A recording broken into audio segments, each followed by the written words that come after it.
Today we are going to be talking about the new docuseries that just dropped on Netflix, Dirty Pop. And Victoria, welcome to my channel. If you haven't already, please subscribe to my channel and give this video a thumbs up so that I can keep making more like it. If you haven't heard, this is a docuseries that follows Lou Pearlman, who basically created both the Backstreet Boys and NSYNC back in the day, but turns out he was kind of a fraud, so let's get into it.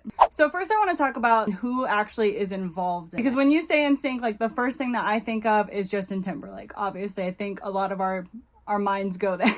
But so I just want to be clear about who is actually in the docuseries and who isn't. The Backstreet Boys, we have Howie Dorough and AJ McLean. From NSYNC, we have Chris Kirkpatrick. From O-Town, we have Eric Michael Estrada. And from the band Natural, we have Patrick King Jr. and Michael Johnson. There's also some other people featured in the docuseries, mostly old friends of Lou's or people who knew him really well. I will say that we do get some old footage of like Justin Timberlake and some of the other members from the bands. It's just of them kind of messing around and like having fun, some old home movie type videos that we get throughout it, and those are really fun to watch. But when it comes to the actual members, who's in the docuseries, this is what we have. Let's talk about the documentary itself and what it covers. So the docuseries follows Lou Pearlman, who was actually this relative of Art Garfunkel, funny enough. And so he was very like musically inclined. He came from really humble beginnings. They said that his family slept in like a 1-bedroom apartment where he had the bedroom and his mom and dad slept on a pull-out couch.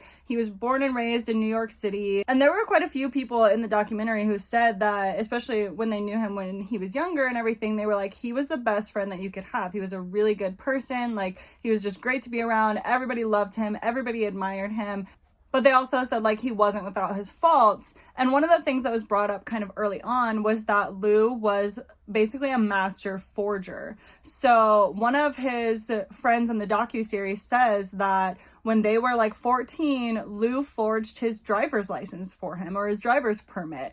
And he did it so well, he free-handed all of these like state stamps to make it look super legitimate. And granted, Lou was born in like the 50s, so this would have been like 60s, 70s that this was happening. So I think that that was probably part of it, him being able to get away with it, because there wasn't the modern technology that we have today where you're like scanning it and everything. But I will say that continues throughout the entire docuseries. This concept of him being like a master forger keeps coming back. The documentary really covers mostly his life as an entrepreneur once he's older and has sort of established himself in his career and everything. There's not a whole lot about his beginnings. Like they do tell you some, but it's pretty brief, and they just sort of get it started when he already has his companies established. I personally felt like the timeline in the docuseries was a little bit messy as far as like when he owned what and everything like that. It kind of jumped back and forth a little bit. It wasn't quite as linear as I would have liked, so I'm going to try and make it a little more concise for you. I'm not promising like 100% accuracy in this. This is just the way that I understand like the timeline of events after watching it and piecing it together. So we get started in the docuseries when Lou owns some franchises already. He owns like a TCBY franchise and a pizza place, but mostly he's into blimps. He has a blimp company, and he started using this company to advertise.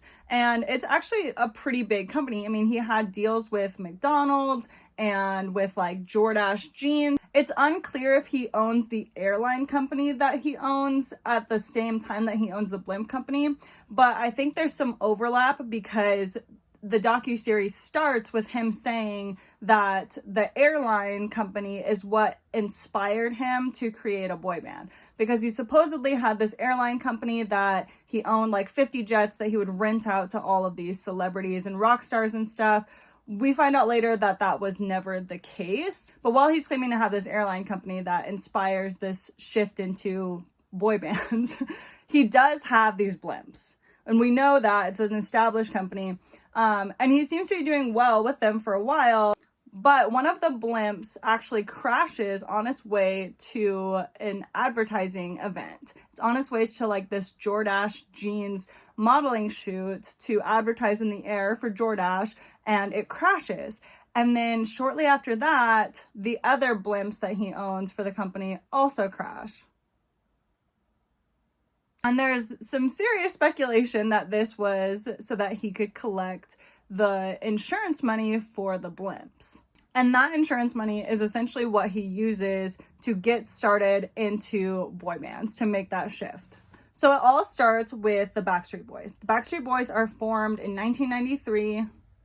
They're as old as I am. By that time, Lou already had, those companies, so he was already established. He has this amazing house in Florida, in Orlando. It's on the water. I mean, it's really, he's living the high life. So when the Backstreet Boys are formed, it's kind of this mishmash. Like, some of them knew each other a little bit. They kind of ran in the same circles of work and everything, but they were not a group in any way. It was really like at Lou's behest, like, I'm auditioning people for this band, and they all just kind of came together through him, right? So he really was responsible for the group forming. And I think that's where in the docuseries, like, some of them say, like, the Backstreet Boys and NSYNC wouldn't be here without Lou Pearlman, because he's the reason why those people specifically got together. So remember that at this point, Lou has all of this insurance money from the blimps, and so he is using this to fund this new venture of boy bands. So he's having the Backstreet Boys start essentially touring all over the country in like high school gymnasiums. They're putting on shows for like all these high school kids and stuff.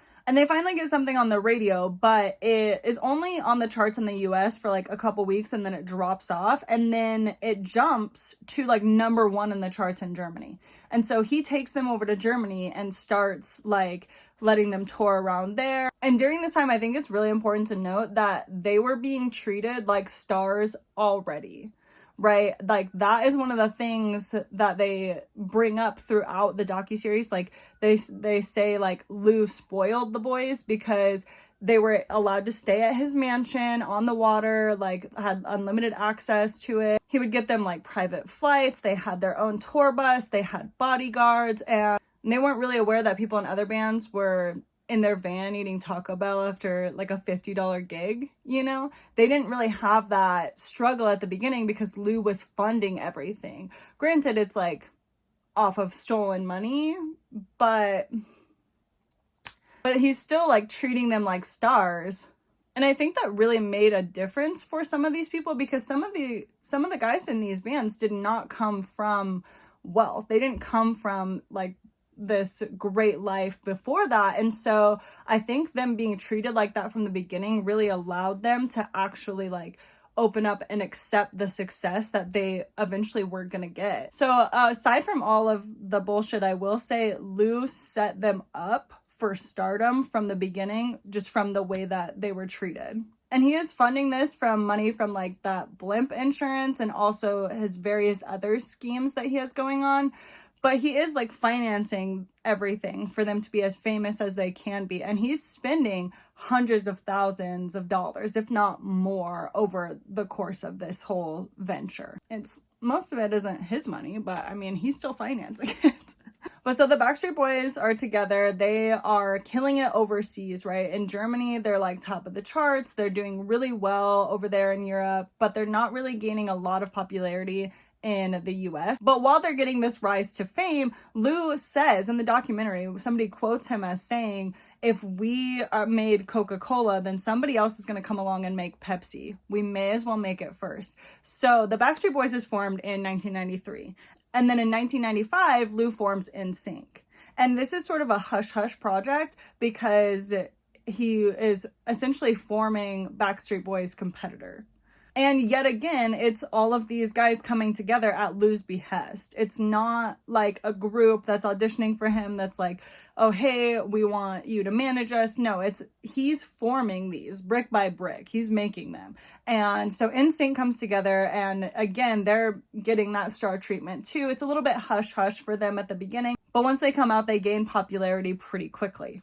And then sort of at the same time, the Backstreet Boys are gaining more notoriety back in the States. And so really soon we have the Backstreet Boys and NSYNC both just blowing up, right? So pop culture is like forever changed from this one man's vision.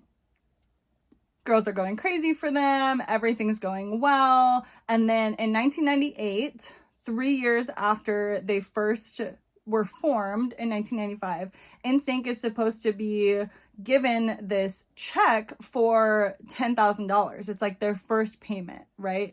And Chris Kirkpatrick talks about this in the docuseries. He's like, when I first saw that number, I was like, oh my God, that's the most money I've ever seen in my life, you know? And then somebody else in the band is like, how much do you make a year working at Outback?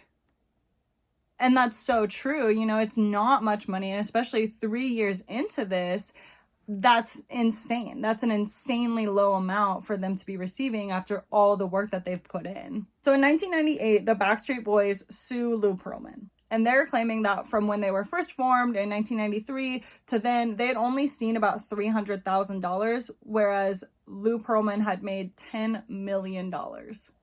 NSYNC is right behind them in the lawsuits. They settle in 1999 and agree to pay Lou Pearlman $64 million.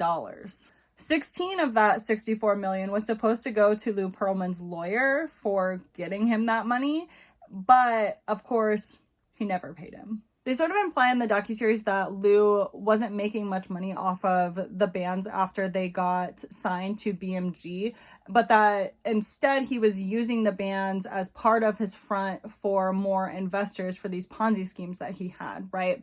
So he would have the bands perform for these groups, and it was like, invest in what I'm doing, but there was nothing for people to invest and get returns from. And it wasn't just the bands either. He had these other things that he would have people invest in. He had that transcontinental airline company, and he also had this transcontinental employee investment fund, and that was promising these huge returns that nobody else was promising right then. It was all supposed to be FDIC insured and everything like that, and he was, again, a master forger, so he was able to make it look like it was really legitimate. But it's all a Ponzi scheme. There's nothing for them to actually invest in. And if you don't know what a Ponzi scheme is, it's essentially like, okay, you have 5 initial investors and they give you their money. And then you get 10 more underneath them. And you use those 10 people's money to pay back the initial 5. And so it looks legitimate. These 5 people are like, yeah, I got, you know, this great return, whatever. But then it just all goes downhill from there. You use like just the initial part to build trust, but then you're just taking people's money and there's nothing for it to actually be invested in. But so even after all of the legal proceedings with the Backstreet Boys and NSYNC, more bands were coming to him. So this is when he got like O-Town and Natural. He worked with Aaron Carter and Brooke Hogan, and he continued what he had been doing. And I think it's Eric Estrada in the docuseries who is talking about this, like, I felt like even after all of the legal proceedings that it was still my best chance. And I mean, looking at what happened, I can honestly see how he would feel that way. Because when you look at where the Backstreet Boys and NSYNC were, I mean, yeah, they had to go through that legal battle and everything like that. But I mean, just to even have them say, we made $300,000 over the course of 5 years, and that's not enough. From the outside looking in, you're going like, I would take that happily and let Lou make all of his money. This is my best chance to get where those guys are at now. I can totally see how he would get there, how he would feel that way. Especially with the boy band craze still kind of going on. It felt like a good opportunity to jump on and get in with the guy who had literally made it happen. Now, in 2004, this huge case is being built against this talent scouting company that Lou had made under the transcontinental umbrella of businesses that he had. And people had been complaining about this talent scouting company, saying that they were being ripped off. And so this huge case is being built against it, but it never goes anywhere. And it's because Lou knew the people at the Attorney General's office in Florida, and once they got a hold of the case, they dismissed it. It was never looked into, and even with all of the evidence that they had around it, because of Lou's connections, he was able to get it waived, basically. One of the saddest parts of the documentary comes up next, where they're talking about this guy, Frankie, who was a longtime friend of Lou's. He worked for him. He was the vice president of operations at Transcontinental. And I mean, he really believed in Lou. I mean, he got his own mother to invest in Lou's companies and lose a lot of her money through them. This is a bit brief in the docuseries, but essentially what happens is one of the band members, I don't remember which one it was, but they say that at dinner one night, Frankie looked at them and he was like, you don't know yet, but you're gonna know. And then not too long after that, Frankie commits suicide. So in 2006, Frankie dies, and they tell you that it's suicide to begin with. And then later on, one of Lou's friends in the docuseries, she says that Lou tells her a few months later that he thinks Frankie was murdered and that he doesn't know who did it, but he's going to find out. And that's sort of all that you get on that. Some of the people say that they really felt like he was responsible for his death. They're like, he didn't turn on the car or lock the garage or write the note, but he may as well have. And I'm not going to speculate on the real cause of his death or what, Lou's claims were to his friend or anything like that, because I there's nothing for me to go off of there, and I don't want to be disrespectful of that in any way. I will just say that I think that is the saddest part of this docuseries, and it's really horrible because if he did find out that this was all schemes, I'm sure he felt incredibly guilty and terrible, and also extremely conflicted and betrayed by his longtime friend who he really thought cared about him. And yet here he has put his mother in this horrible position by making her invest in these fraudulent companies. If that's the case and he found out about all this, I can only imagine the betrayal that he felt. So Frankie dies in 2006. In 2007, the FBI raids Lou Pearlman's house in Orlando. This is where Patrick King from Natural had been living for like 7 years, and he talks about like being there for the raid and like what's going on. But so they seize all of Lou's documents. They're bringing him down on charges like conspiracy and money laundering, and they find all of these fraudulent documents. Like most of his bank statements are forged. He's been forging them for years to get loans from other banks. All of the people who invested in his companies, he would send out fraudulent statements showing their money was safe in the bank and that it was FDIC insured and all that, and none of that was true. So over the course of 30 years, he stole about $300 million from investors, from everyday people investing in these companies, and another $200 million from corporations. We don't care about the corporations as much, but so they had him on the hook for like $500 million. That's an insane amount of money to have schemed your way into. But Lou wasn't at his house for this raid. He had convinced Michael Johnson from Natural that they were going to be going into business together, and he had them traveling all over Europe and everything. And at that time, they were in Bali. And Michael Johnson sees some news about this, and he's like, no, I'm out. And he goes back home. Not too long after that, somebody at the hotel where Lou Pearlman is staying rats him out. They're just this person who knows about what's going on. They read this journalist blog and they send in a message to her saying, hey, I think Lou Pearlman is at the resort that I'm staying at in Bali. And she passes that on to the FBI. So the FBI arrests him in Bali. Lou pleads guilty to the charges. He's sentenced to 25 years in prison, but the judge tells him that he can get 1 month off of his prison sentence for every $1 million that he pays back. Funny enough, because, criminals are friends with criminals. So Lou has this guy who he knows at the prison he goes to, this old buddy from the past who was in prison before Lou was. And this guy says Lou told him he had $2 or $3 billion buried on an island somewhere that nobody was ever going to find.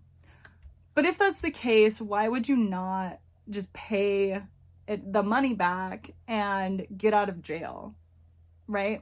They seized all of Lou's assets and everything, of course, but it only wound up being like $10 million. And remember, he's on the hook for $300 million that he stole from people. These are people who invested their life savings, who invested their retirement money into these accounts. And I mean, some people lost everything. They lost a lot of money to Lou Pearlman for nothing. One of the worst things is that Michael Johnson keeps in contact with him during his prison sentence, right? And he says that whenever he talked to him or whenever he saw him, it seemed like Lou never had remorse, never really thought that he deserved to be there. And you can tell throughout the docuseries that some of the people who, like Michael, had really close relationships with him, they have this struggle of this guy who I loved and cared about and admired is also a crook.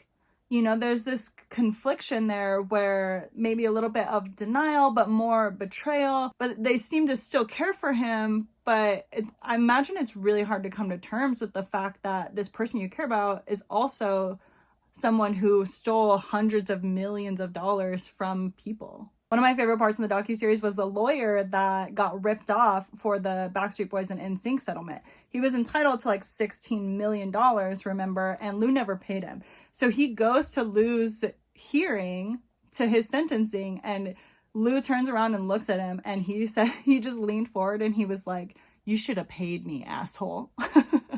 So while Lou is in prison, he gets an infection around his heart. He goes to the hospital and gets put into a voluntary coma so that they can try and fix it. And he doesn't make it through the operation. He dies. We do get a little snippet where Justin Timberlake said, you know, I hope that he's found peace and everything online after it happened. And it's really sad. There wasn't a lot of people who wanted to claim his body after he died. Some friends managed to get him back up to New York and get him buried in the family plot, but they said only 5 people came to his funeral. And of course, the guy was horrible. Like, what he did, there's no forgiving, you know? I just think that that's really sad, you know?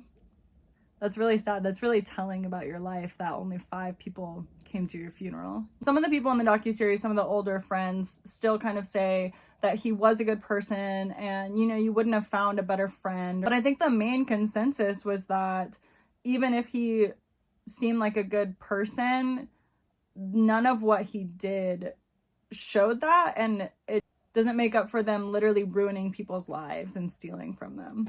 As far as the docuseries itself, one thing that I found really odd was that they superimposed this reading of Lou's book onto this old footage of him. So it's actual footage of Lou at his desk, but it's not him saying the words that they superimpose over him. It's him reading his audiobook, and they superimpose his lips moving to that recording. And so it's this weird AI generated like ba ba ba ba ba ba. It's so odd to me. I didn't feel like it added anything to the docuseries. I mean, maybe if they did it like one time, I would be like, oh, that was weird. Like, just kind of give you an idea of what he moved like, what his mannerisms were, and, you know, him reading from his book. But they continued to do it throughout the docuseries. For me personally, I didn't like it that much. It didn't do anything for me. It was a little creepy, and maybe that was part of the point, but I don't think it hit home enough for it to have stayed in there. Like, if it was more creepy, then maybe, but it didn't do it for me. It didn't do it. I also found that the timeline was a little bit hard to follow throughout the docuseries. It jumped around a little bit and just wasn't quite as linear as I would have liked it to be, to follow really easily. Like the case that was against him in 2004 for the talent agency, that wasn't brought up until like the very end. And I didn't understand why. I know that there is a lot to digest and cover in there, but I feel like if it was structured a little differently, it would have been a little easier to follow. I do like that they got people who were both like pro Lou and con Lou, because it really adds some depth to who he was as a person, and it's important to understand that for the docuseries, right? Because that's part of the point of this. I mean, this is the human experience, and Lou was a human just like the rest of us. He had people who loved him and he had people who hated him, and to have that juxtaposition is really interesting to see. I thought having Frankie's mom in it was really good. It was touching to see her talk about it and talk about her son. I do feel like we should have gotten a little bit more time focusing on Frankie and who he was a little bit outside of the transcontinental job. Just his part in this. There wasn't a whole lot of getting to know Frankie. And I also would have liked if we had more footage and more interviews with people who were affected by his schemes. Because most of what we saw was like news interviews from the time that it was happening.